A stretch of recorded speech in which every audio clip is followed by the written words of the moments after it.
Semangat pagi, shalom saudara-saudara terkasih. Jumpa lagi kita di pagi yang indah ini untuk mempersekutukan hati dan pikiran kita, bahkan hidup kita, melalui saat teduh dengan Rehat edisi Selasa 18 Agustus 2020.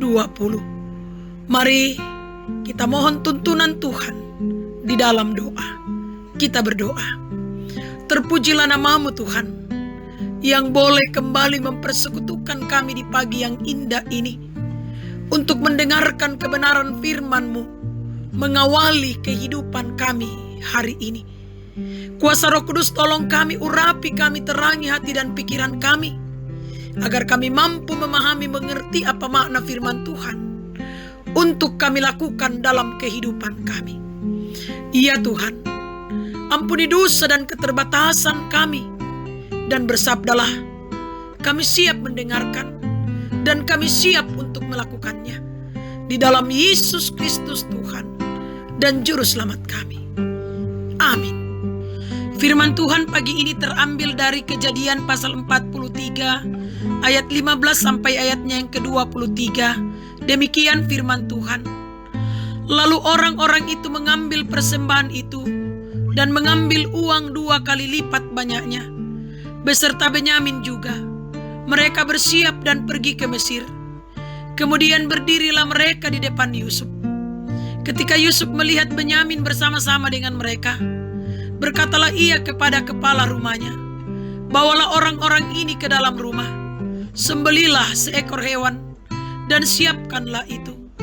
Sebab orang-orang ini akan makan bersama-sama dengan aku pada tengah hari ini. Orang itu melakukan seperti yang dikatakan Yusuf, dan dibawanyalah orang-orang itu ke dalam rumah Yusuf.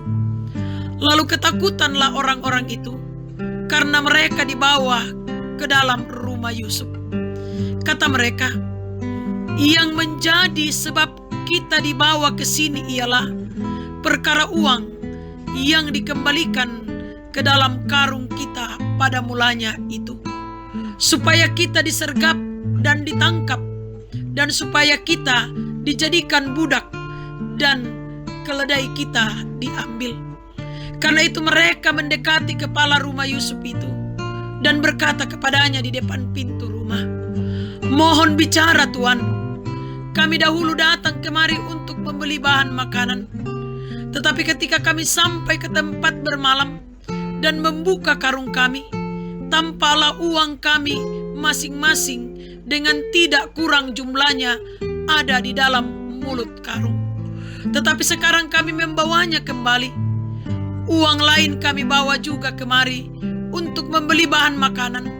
Kami tidak tahu siapa yang menaruh uang kami itu ke dalam karung kami. Tetapi jawabnya, tenang sajalah, jangan takut.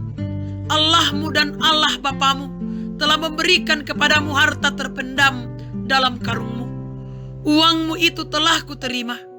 Kemudian dikeluarkannyalah Simeon dan dibawanya kepada mereka.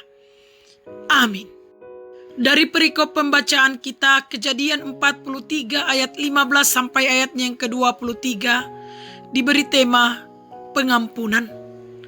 Jemaat yang dikasihi Tuhan, 5 tahun sesudah Perang Dunia Kedua berakhir, Marvin Maris bertemu Taiso Fujishiro di sekolah teologi di Chicago.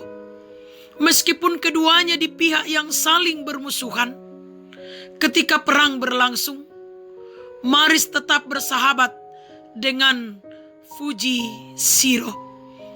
Ia membuatkan catatan pelajaran untuknya, mengajarinya menyetir mobil, dan mengundangnya untuk merayakan Natal. Setelah Taiso kembali ke Jepang, mereka tetap saling berhubungan.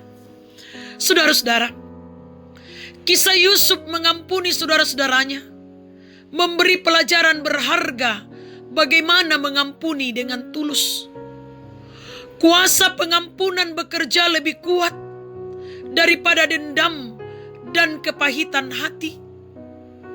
Yusuf mengampuni saudara-saudaranya dengan tulus hati, dan hubungan kasih persaudaraan di antara mereka dipulihkan kembali. Pengampunan dalam diri Yusuf membuatnya berusaha untuk membangun kembali hubungan dengan saudaranya. Walaupun dengan cara yang terkesan seperti sandiwara. Kerinduan Yusuf untuk kembali berkumpul dengan saudara-saudaranya dilakukan melalui sebuah proses yang bertujuan untuk meyakinkan saudara-saudaranya sekaligus menuntunnya kepada penyesalan dan pertobatan. Keberanian saudara-saudaranya menyertakan Benyamin dalam perjalanan ke Mesir sesuai permintaan Yusuf telah menunjukkan tanda-tanda perubahan itu telah nyata dalam diri saudara-saudaranya. Jemaat yang dikasihi Tuhan, bagaimana dengan kita? Apakah kita sudah tulus memberi pengampunan? Pengampunan menumbuhkan hubungan yang sehat, tetapi dendam menimbulkan amarah. Yusuf telah memberi pelajaran kepada kita tentang bagaimana mengampuni saudara-saudaranya. Ingat, dengan pengampunan akan memampukan kita melakukan kebaikan dalam kasih kepada sesama. Amin. Mari kita berdoa. Kami bersyukur Tuhan di pagi yang indah ini atas berkat-Mu yang kembali kami nikmati dan kami kecap dalam kehidupan kami. Teristimewa Tuhan, Engkau memperkenankan kami untuk mendengarkan sabda kebenaran-Mu.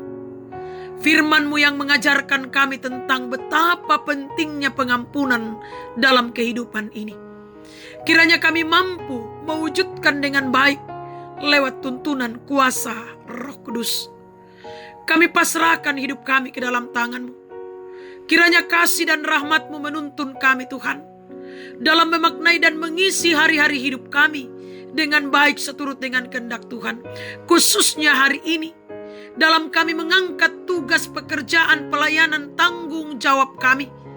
Kiranya kami boleh sehat, boleh diberikan hikmat kebijaksanaan, sehingga kami mampu mengangkat semua tugas tanggung jawab kami dengan baik. Berkati setiap usaha dan rencana-rencana kami Tuhan. Biarlah semuanya berjalan seturut dengan kehendak Tuhan sendiri, menghasilkan buah-buah yang baik yang kami nikmati dalam kehidupan ini, dalam memuji memuliakan nama-Mu. Bapa yang Maha Kasih dalam kerajaan surga, anak-anak kami, cucu-cucu kami, orang tua kami, saudara-saudara kami, kekasih-kekasih kami pasrahkan sepenuhnya ke dalam tangan-Mu. Berkati mereka dalam segala tanggung jawab pelayanan pekerjaan mereka hari ini Tuhan. Khususnya bagi anak-anak kami yang harus mengikuti sekolah dari rumah masing-masing. Tuntun dan sertai, bahkan juga kami semua yang harus bekerja dari rumah masing-masing pun yang keluar untuk bekerja. Tuhan lindungi dan jaga kami. Ya Bapa yang Maha Kasih, jemaat-Mu Tuhan, Engkau berkati majelis gereja-Mu, pengurus organisasi intragerejawi. Tuhan, kiranya Engkau yang akan memberkati, sehingga mereka mampu menjalankan tugas pelayanan dengan baik. Pemuda-pemudi-Mu Tuhan, berkati mereka, sehingga mereka pun senantiasa menjalani masa muda mereka dengan baik, seturut dengan kehendak Tuhan. Jemaat-Mu yang sakit Tuhan, pulihkan dan sembuhkan. Jemaat-Mu yang lalai Tuhan, ingatkan. Jemaat-Mu yang berduka Tuhan, hiburkan. Jemaat-Mu yang bersuka cita pun karena berbagai hal, sempurnakan sukacita dan kebahagiaan mereka. Para janda, duda, anak yatim dan piatu, orang tua dalam usia lanjut, dampingi mereka dalam menjalani kehidupan ini Tuhan. Ajar kami saling menopang di dalam doa dan pengharapan hanya kepada Tuhan. Kami berdoa Tuhan untuk pemerintah kami, berkati bangsa dan negara kami Tuhan, sehingga aman dan tentram. Di dalamnya kami tetap memuji memuliakan nama Tuhan. Terima kasih Tuhan memperkenankan kami untuk merayakan hari ulang tahun kemerdekaan Republik Indonesia yang ke-75. Kiranya kami mampu mengisi dan memaknai kemerdekaan yang Tuhan anugerahkan bagi kami warga negara Indonesia. Berkati Kota Bontang yang kami cintai Tuhan. Pulihkan kami dari pandemi COVID-19. Dan berkati kami dalam menjalani masa new normal. Sehingga kami boleh jalani seturut dengan kehendak Tuhan sendiri. Ini doa kami, ini harapan kami Tuhan. Sukacita kami. Kami sampaikan kepadamu. Di dalam Yesus Kristus Tuhan dan Juru Selamat kami. Amin. Selamat pagi. Selamat berjuang, berkarya, bekerja hari ini. Tuhan Yesus memberkati kita semua. Soli Deo Gloria.